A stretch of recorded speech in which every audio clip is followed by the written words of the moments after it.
Hi, good afternoon, and welcome to the first episode of CIO Leadership Live for 2019. Happy New Year to all of our viewers. And before I dive into our interview today with Joe Spagnoletti, who is the CIO of USLBM, I wanted to mention that we are going to be tinkering with our format going into the new year.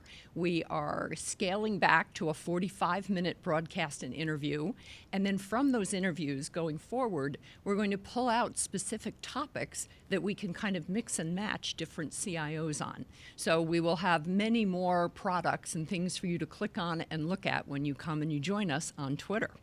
So thanks for being here today. And let me welcome our guest. As I mentioned, Joe is the VP and CIO of USLBM, which is a New Jersey-based $3 billion plus business. It's a collection of building material distributors across 30 different states.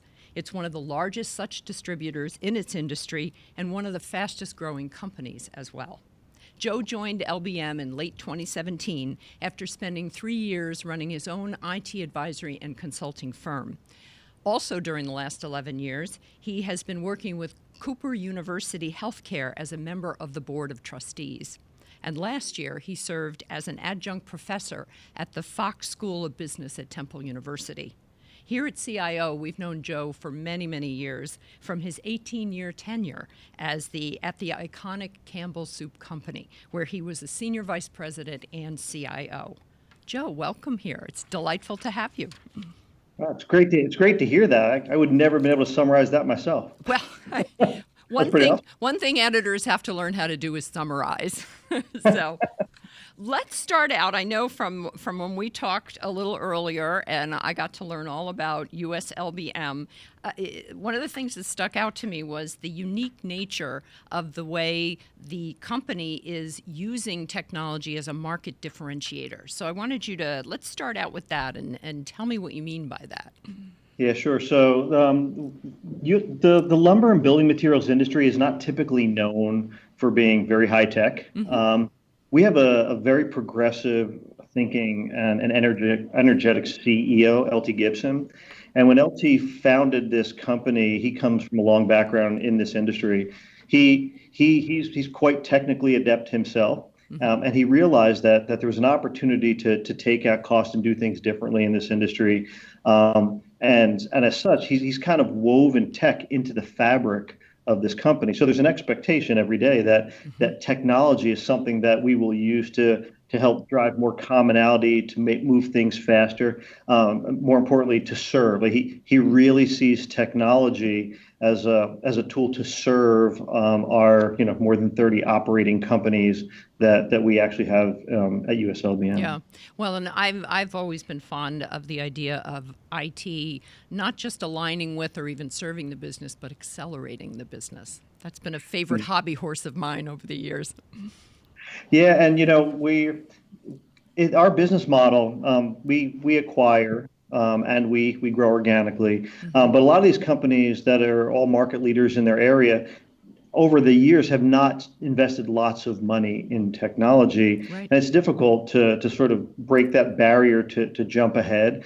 The great thing about the design of this company is that the IT function we're there to your point, accelerate and bring capabilities to these operating companies that they couldn't get easily on their own. Yeah. But not change sort of who they are. So think of it as a high-tech digital chassis that we should be able to, any company, whether it be a lumber or building materials company, any sort of company, if it's going to help us serve our customers better, the technology that we're putting in place, we should be able to plug them into in a safe, reliable, cost-effective way, and help them deliver their business their way, better, cheaper, faster. Yes.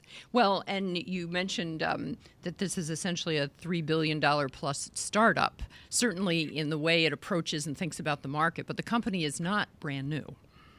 Company isn't, no. I think we're over 10 years old now, and it's grown very, very quickly.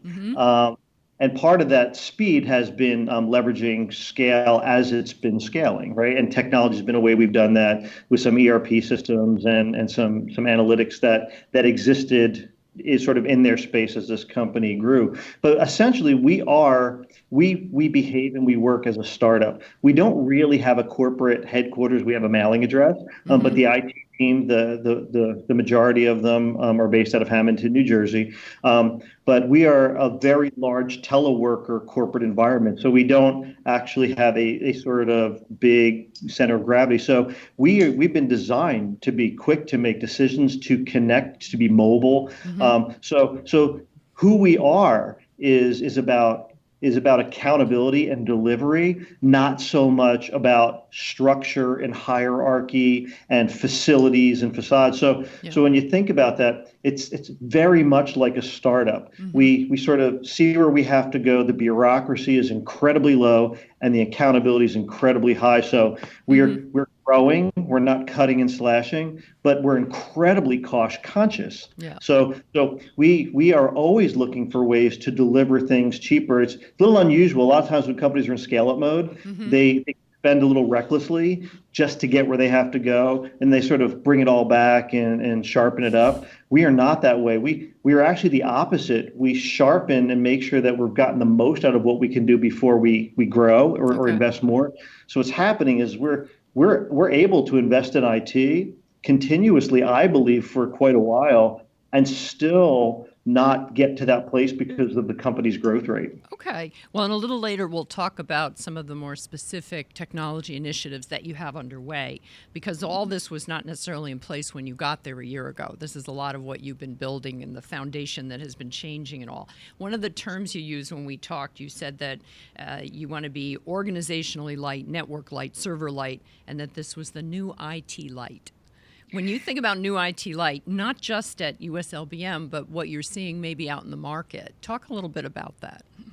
Yeah, so we have this sort of vision of like methodically, deliberately, and quietly accelerating at the speed of light. That's our mantra, right? Okay. And the speed of light is not faster than the speed of sound or something. It's the speed at which the world evolves services. So I think of light. If we're organization light, network light, and server light, it means we're using a lot of cloud services. We're using third parties. We're using industry available tools and capabilities. We want to accelerate at the speed that the industry does, so we don't have to create or invent things to make business run. If we acquire an organization, they have capabilities that work perfectly well and they're very cost managed, but we need to plug them into something. We don't want to have to invent something to connect them together. So this concept of speed of light, it's the speed of a lightweight infrastructure, a lightweight operating model, but actually can leverage the scale of industry, of the tech industry, to deliver the things that we need to deliver at the speed that they can support. And I think that helps keep our costs down. It sort of keeps us current all the time. You have a tendency to sort of overinvest in things, and then you sort of have to bleed them down. We've taken the opposite approach, which is let's try not to own anything. Let's try to be in a consumable model. And if the service isn't meeting its needs anymore, consume a different service, but not have to unwire the place and rewire the place back up. Right. Not have to. I was going to say not have to rip out legacy, although anytime you make a transition like this, there is certainly a certain amount of legacy moving that has to go on. Let me just veer to another topic about your own background. And you come from a very big enterprise at Campbell. You've done your own consulting. You're on a board of directors and all that. How do you think your background has essentially prepared you for this kind of a CIO role? Yeah, I think there's a lot of folks who are in the kind of role that I was in prior when I was at Campbell, where you've worked your whole career to learn and to grow, and you do big hairy things, and you have successes and failures and all those sort of things, and you're always looking for that opportunity to do it again, but you like to do it again and sort of to roll your lessons learned forward, essentially. Yeah. And quite honestly, pay it forward by building some talent so that you can actually leave that legacy of learning behind you. And it's really rare to find a company that's growing, that is willing to invest in technology, that has scale to do things large, and does not have bureaucracy. I think the three things that really impressed me about this kind of companies, first of all, it was growing. Secondly, is high complexity, because I know folks that are in the kind of roles that I was in, you're dealing with so many facets of technology and policy Business and strategy. all those sorts of things.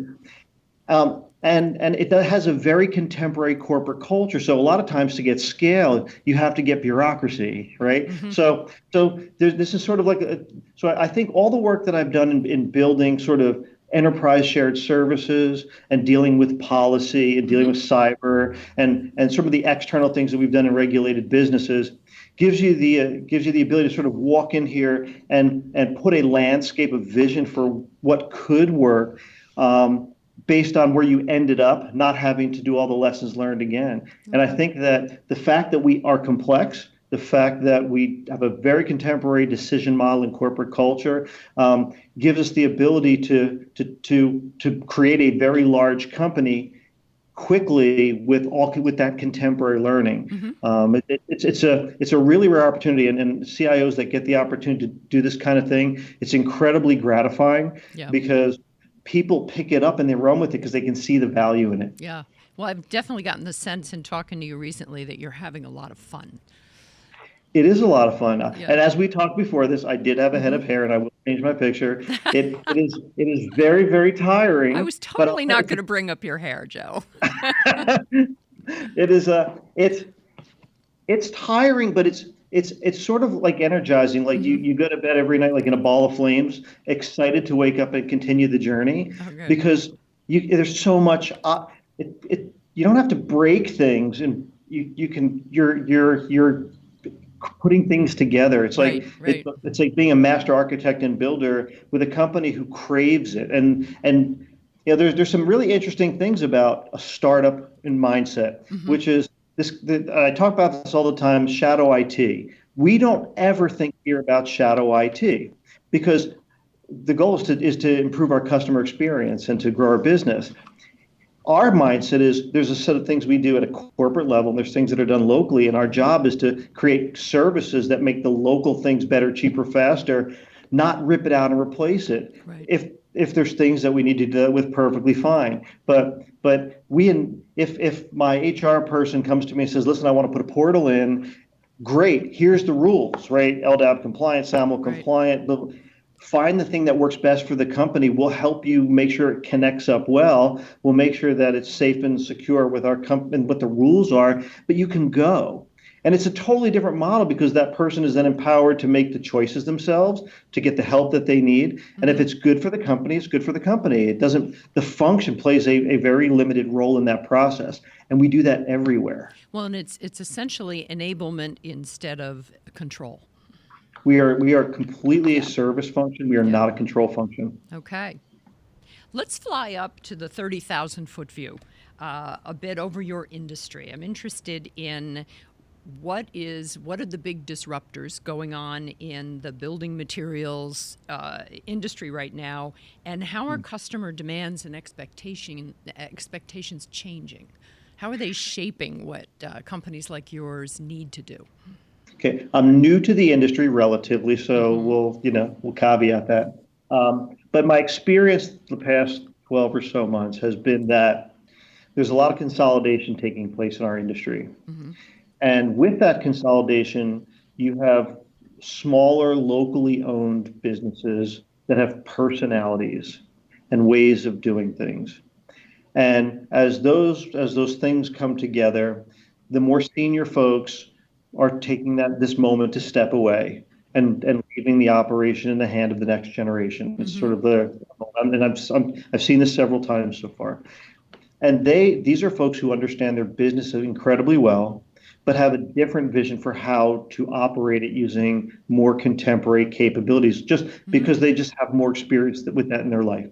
So what's happening is we're sort of at this place where they don't know how they would do it, but they know that they really would like to be able to do it because it affects things like attraction and retention, performance. I think you're seeing the same thing with our customers as well. That our customers, because they now have the opportunity to interface with more contemporary service providers, the bar starts to raise up.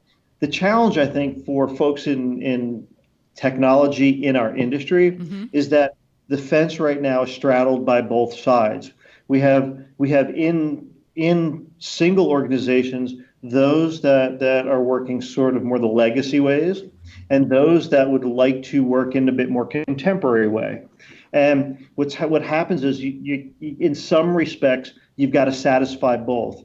You have to be respectful of the history, and you have to be ingenious sort of about the transformation in a way that doesn't disrupt. It accelerates to your earlier point. Well, and it sounds like a lot of what is going on is essentially being driven further down in the grassroots by the customers of your customers. Yeah, so it does, because if you think, here's a great example. Like we own kitchen design centers, right? And new young homeowners, they walk into a kitchen design center, they might expect to walk in there and put a VR headset on and walk in their kitchen before ever spending the money on the product. Right. That's something that we offer, right, in some of our showrooms. And then there's folks who are going to want to walk in and see a design and have someone come on premise with them, and everything in between. We're as a company, we're trying to satisfy that life cycle and make investments sort of a little bit ahead of the curve so that we will be ready when those next folks come in. So I think that that sort of in a microcosm is what we're seeing across all parts of the industry, whether it's on the lumber side or the sort of home center side, is that it's the customer base is shifting, and the customer base is shifting. Yeah. Well, and to that point, you mentioned that you've got a pretty decent mobile app these days. Talk a little bit about what you built into that and why customers are downloading it. Yeah, so we have a pretty unique product, and our customers have the ability, once their orders are placed, to be able to track their order, their billing, while in transit. Very FedEx-like. One of the challenges that you have in our industry is sort of that because we're not just a supplier, we are also a distribution company, a logistics company, right? And being able to mix both the whole manufacturing, because we manufacture things, we transport, getting that timing from end to end with all the different pieces, and there's a very challenging thing. And we've been able to cobble together through some pretty sophisticated technology and GPS work to provide visual and sort of logistical information to our customers on site. The great thing about it is that it's got these sort of security capabilities where a foreman can see their job, a manager can see multiple foremans and jobs, a customer can see their thing. I've been a customer of my company that did some home things. I could see, I was able to do things on there with pictures and app, and so you're basically, you've taken the customer and your customer's customer, possibly if you choose to go that far, and enroll them in the process.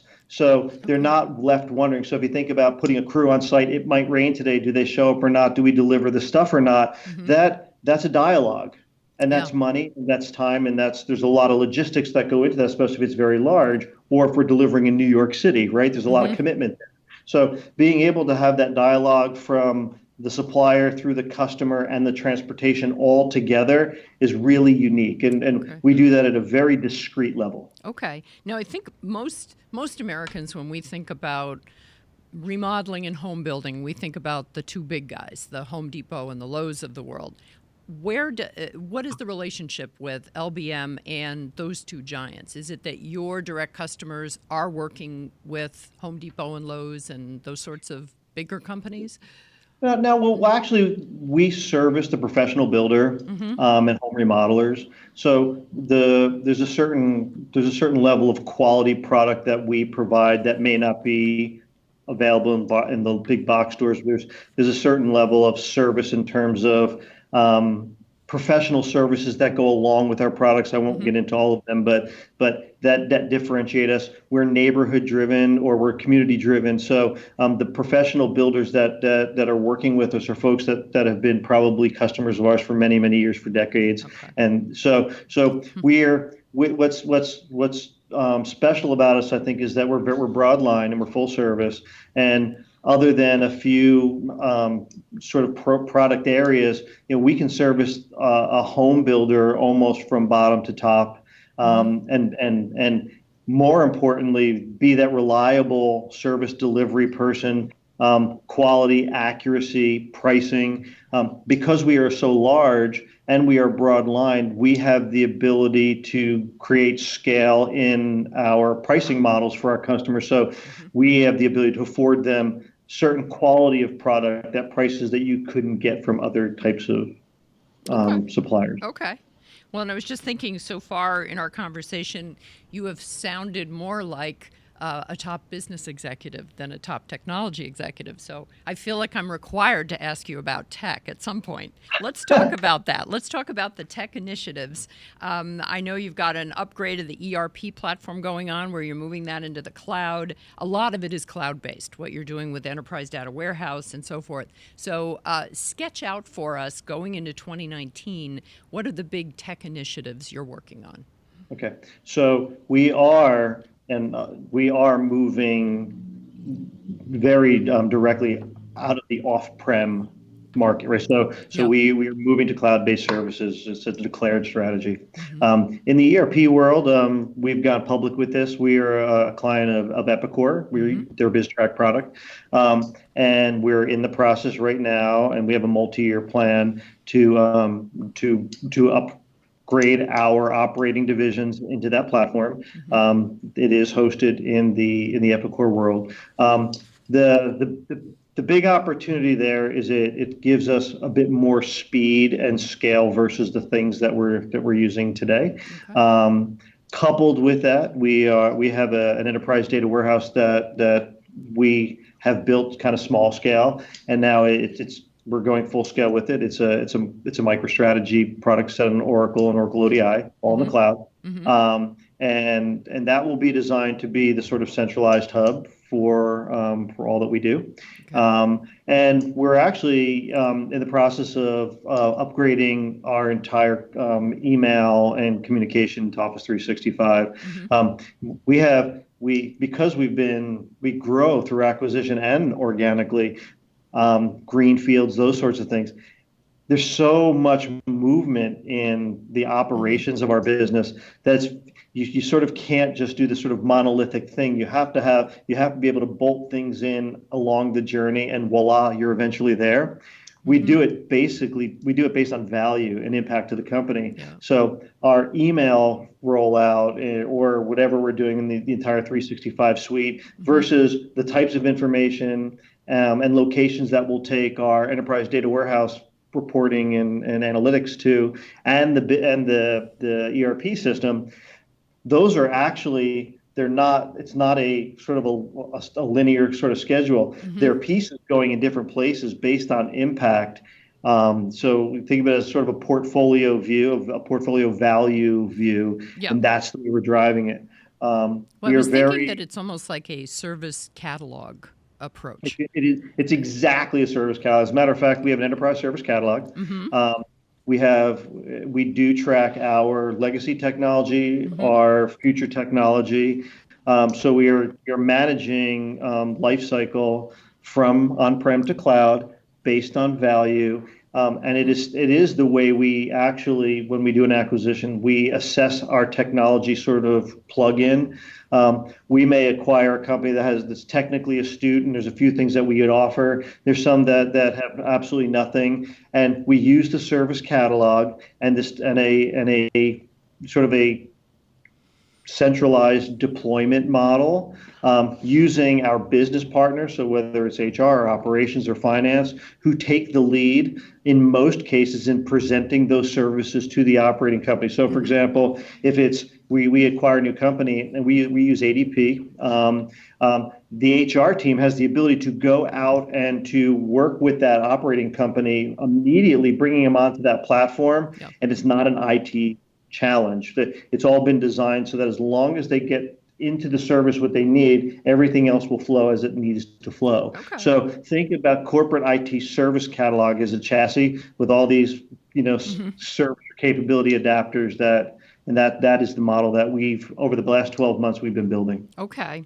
And one of the things we also talked about in the tech space was about your cybersecurity platform. Because you said you want to make sure it's an enabler, not a blocker. Tell me where because you've got 32 different divisions that you're essentially offering these services to, and there's a whole lot of customer data that's involved in all that. There is. So if you think about classes of data and points of connection, there are some that are much more critical, to the daily operation or sensitive than others. We basically classify the way we connect and protect with our operating companies. So we use Meraki hash networks. We have the ability to, if we acquire a company, to make we have a program where we make sure they're clean. We use Carbon Black. We use a company called Blue Voyant for our SOC, and we actually make sure that the operating environment is clean by putting some agents in there. We'll drop a Meraki and connect them up, and then from that point, access to systems is either given through Citrix or VPN or something based on sensitivity. So we have the ability to take financial data in a safe way and put it into our enterprise data warehouse without connecting it directly, if that's necessary. But ideally, we protect in sort of layers, and we don't let too many things connect to anything. So if you think about where we're going with all these cloud services and being a service catalog, we are one login, single sign-on shop, and we use those sort of credentials to connect to those services, and so that we have a control point. So ideally, you want to be able to take your catalog, and in that single sign-on tool, associate those capabilities with those folks, and whatever the method is that we deliver that, whether it's cloud direct, whether it's through Citrix or VPN or client or whatever that is, we're trying to be completely device agnostic and location agnostic, so that if you're out working on a tablet at your campsite somewhere and you get you can get internet connection, you should be able to work as if you're working in your office the exact same way. Okay.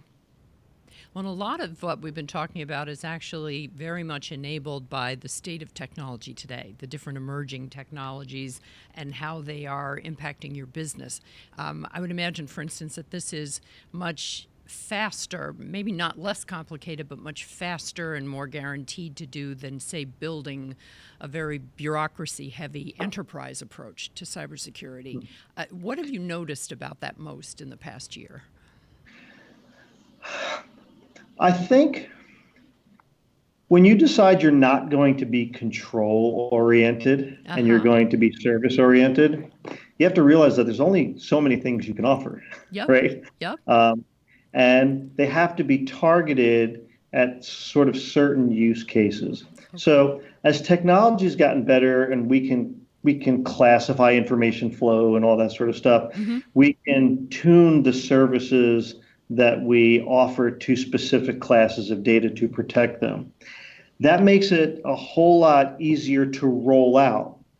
On the flip side, it makes it much more complex to see, because where before you'd have sort of like this, big old security hub and all these people doing user access and all sort of stuff. Command centers, We have a little command center. It's like a person or two, But they protect very specific things very deeply. And we rely on our partners to do their piece. So, in this cloud model, the partners' capabilities are inherently redundant.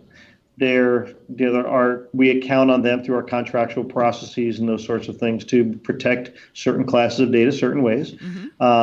And when we connect, we only will connect certain ways depending on those classes of data. So we have many more points of connection, but we only manage connection to those places. We don't have to manage the thing or any further beyond that itself.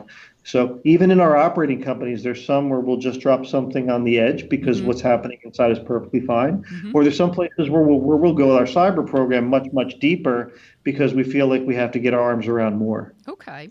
Well, often when I talk with CIOs, especially about emerging technologies, right away we're talking about AI and machine learning and robotic process automation and maybe blockchain.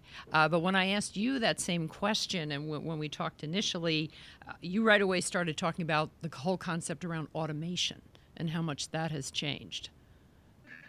Yeah, so you think about sort of the AI world here, um, a lot of where that would start to get applied is really in the product management, movement, manufacturing side. We're starting to see more automation show up in these processes, but I think the analytics for us around our customers and there's a lot of things that affect this industry beyond weather. That are really important, and there are a lot of the indicators that we hear about from Wall Street all the time. Being able to get out in front of those sorts of predictors is a big deal for us. So right now, we're really focused on analytics.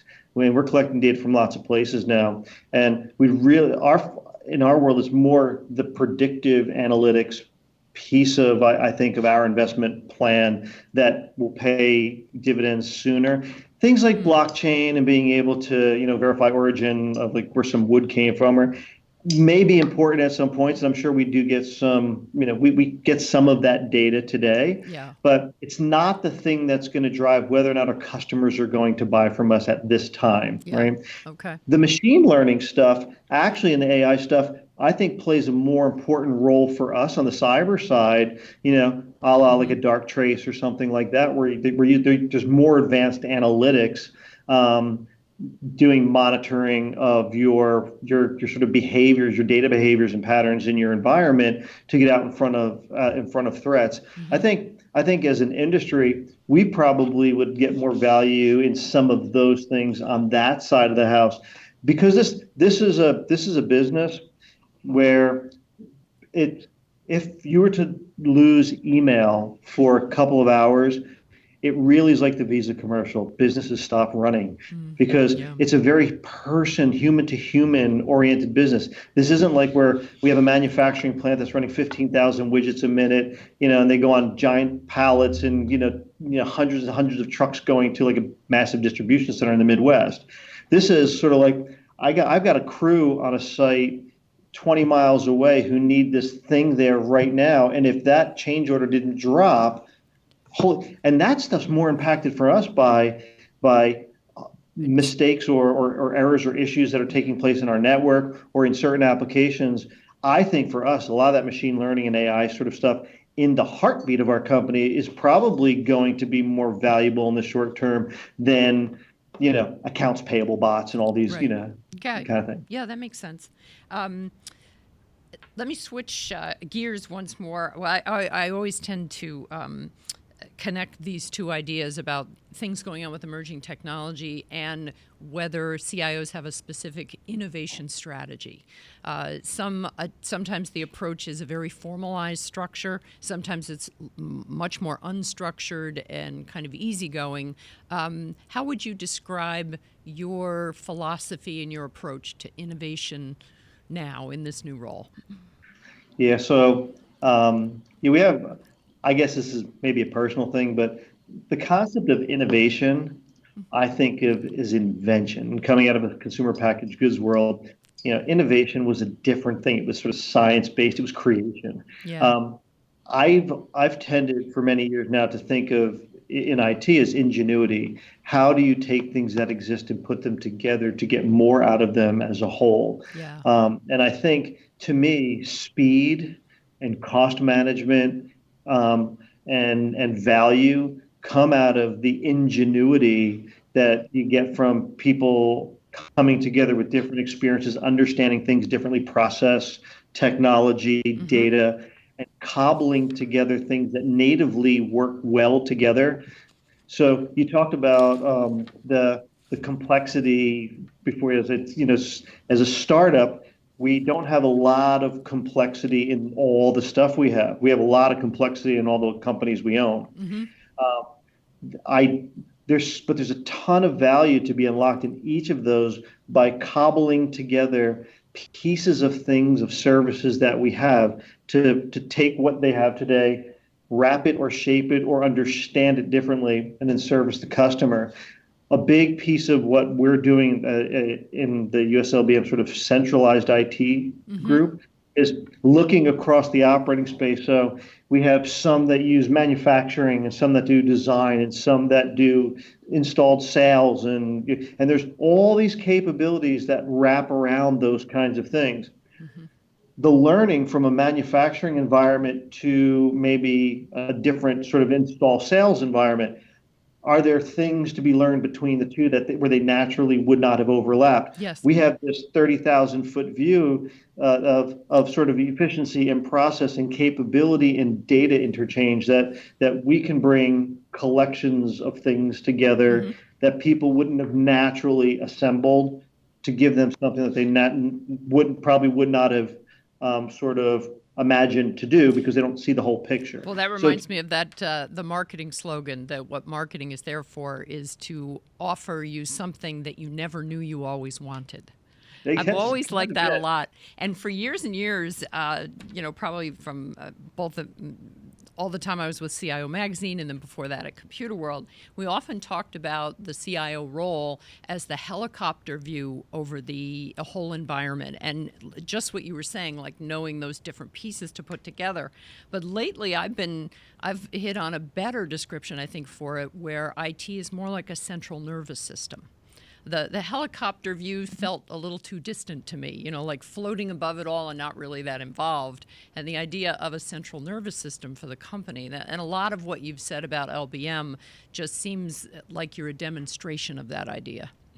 Yeah, I think it's actually a much better, at least in this company, it's a much better description of the role of IT because as I said at the beginning, it's woven into the fabric. It's not an afterthought in anything. I am surprised and delighted all the time how I'll get a call or I'll get involved in something that in other places you would sort of have to petition to be part of and to say that you weren't the afterthought. And we're here, it's sort of, there's just a general recognition that we have to be able to do it. Let's get IT involved now. Let's talk about it before we even get started. And because it's a service-oriented model, it's not painful for them. It's sort of what do they need. I think, though, you have to have both because sometimes being woven into the fabric, you miss the big picture. And it's very easy to get further and further and further away from the core if you don't look up top and say, that limb is going away. You need to redirect. Okay. So I might need to keep the helicopter, but then also add the nervous system. Yeah, no, yeah. I think the risk that you run is, you always have this polarizing view of IT is sort of like we're over the top or I've become the Martian, right? And the two need to coexist because you need people that are in the weeds and running with it, and you need the good shepherd to kind of push them back along the way. I think that the IT role has to be less concerned about the bits and the bytes in the decision-making process, and really concerned about them in the execution process. Okay. So you sort of have to separate yourself and say, is it a good thing to do? And then how could we do it? Is it still a good thing to do? Then let's do it, right? Okay, makes sense. Okay, well, for another topic that I think is always very mission critical with CIOs, it always comes up in the top 3 when I ask them what's on their minds, is about talent, about the acquisition and the retention of talent. And whenever I ask about it, I usually just sort of mentally brace myself for running into a whole lot of, issues and problems and challenges and ways they're trying to address it because markets are tight and IT talent, especially in some of the big cities, is like 0.0% unemployment. I was surprised to hear what your situation was. So talk about that a little bit, about talent doesn't keep you up at night. Actually, it's one of the more exciting things that we think about. Okay. I say every day here is opposite day. Every day, when it comes to decision making And and that's a good politics, thing? it's a great thing all Okay. the time. Like every day is a great day. Um, Talent in particular, the most surprising thing I think about this role is we have grown. Our team has grown. We are about maybe 20 miles outside of Philadelphia, so we have a larger market nearby, and a lot of the folks who work in that market kind of live between here and there. Yep. And we have the three things that anybody would want. We're growing. We're interestingly complex, and there's new stuff to learn, and we have a really contemporary culture. Like this is a fun. So you're not in an ivory tower. You're not going to deal with bureaucracy. People in IT, I believe, want to come to work, grind out every day, demonstrate that they're adding value, and be appreciated for what they're doing. In this environment, there's not a single person that you run across that you don't interact with. If you do work with them, that they're not only appreciative, but they're vocal about it. They include you. And they hold you accountable. There's no place to escape here. We don't have admins. There's no special little places you duck away. Yeah. It's a hard thing to explain, but every person that we've been exposed to, once they kind of see what we're doing here, instantly want to be part of what we're doing, right? We're not cutting, and we don't have the big reorg transform. This is sort of how do we grow? How do we make this thing run better and faster? So we've every job that we've posted, we've had many people apply, and I'm proud to think that we have A players. We don't have room for B players. We're a light shop, so we only hire what we need, and everybody's a doer. If you're a manager, you're a doer. If you're a senior manager, I'm making my own spreadsheets, my own PowerPoints, I'm booking my own meetings and flights, and that's it. Like this is what we do. It's liberating. We are not it's and those CIOs who listen to this, they know exactly what I'm talking about. You just want to be able to take what you've learned, put it out there, make some choices, get some great people, get it done, have somebody appreciate it, and that's every single day here. Yeah, so I think results. the talent thing here, it's and we're all held accountable from top to bottom. There's nobody who's not making it happen every day. One of the and that sounds great. It sounds like an ideal situation to have, but I would imagine the tricky part is, as you're talking and working with candidates, how do you figure out the cultural fit? Do you give them like a psychological test, or how do you actually screen for culture fit? It's great. I don't have to do that myself. Right. There's only so much you can do, Joe. Yeah. So there's a very interesting book written about the culture of this company called The Story of Us. And it very explicitly describes the intent of the design of the company, what has been done, and what is expected of people here culturally. It's like a cultural expose about this company. First thing we do is we have people read that. How right? Great. I would love that, going into a company saying, here's a book you can read, because I still read. And the money goes to charity, which is awesome. We have a foundation. But secondly, we have a talent scout. And what she'll do is she actually will pre-screen. She assumes that if we've passed them through the first screening process, whether it's on paper or conversation, that they're technically in the ball game, right? But then she screens for cultural fit.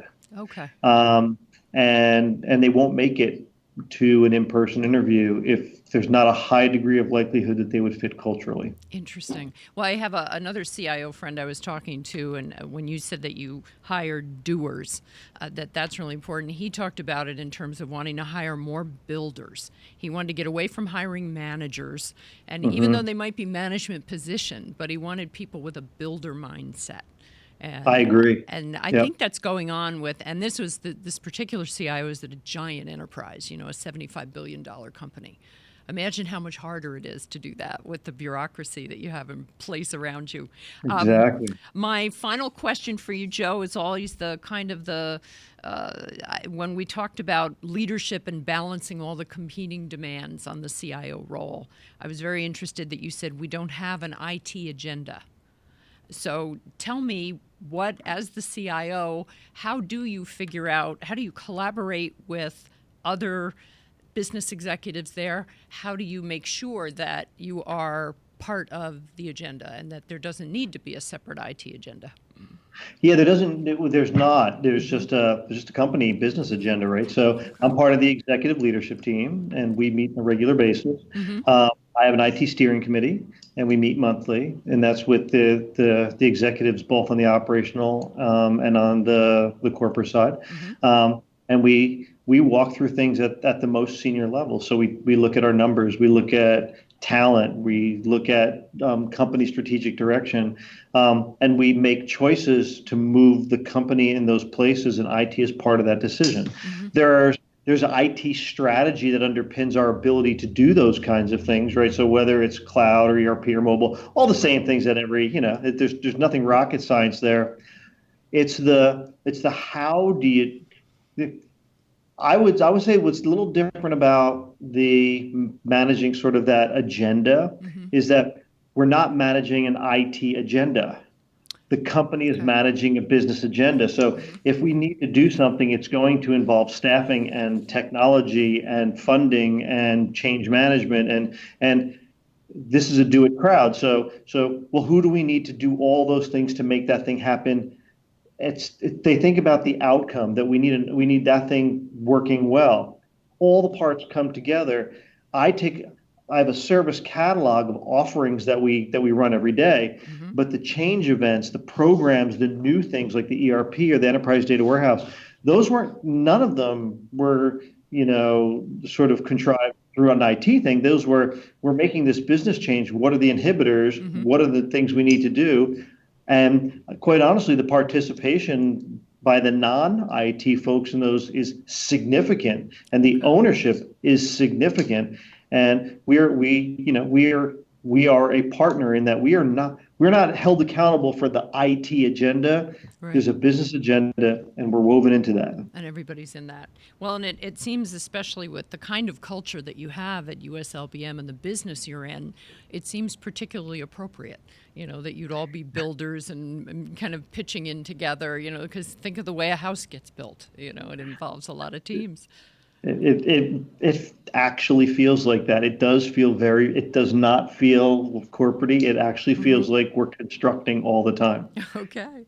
All right, great. Well, thank you so much for joining us today. It's been absolutely great to have you here. And if you joined us late for this terrific conversation with Joe Spagnoletti, who is the CIO at USLBM, you can watch the full episode later today on CIO.com, or you can listen to an audio podcast of the whole interview wherever you get your podcasts. We'd love to have you join us for our next episode, which will be a little later this month on Friday, January 25th at 1 p.m. Eastern. I'll be joined here in the studio by Shannon Gath, who is the Vice President and Head of Technology at AMAG Pharmaceuticals here in the Boston area. Thanks so much for being with us here today, and I hope you'll join us again next time.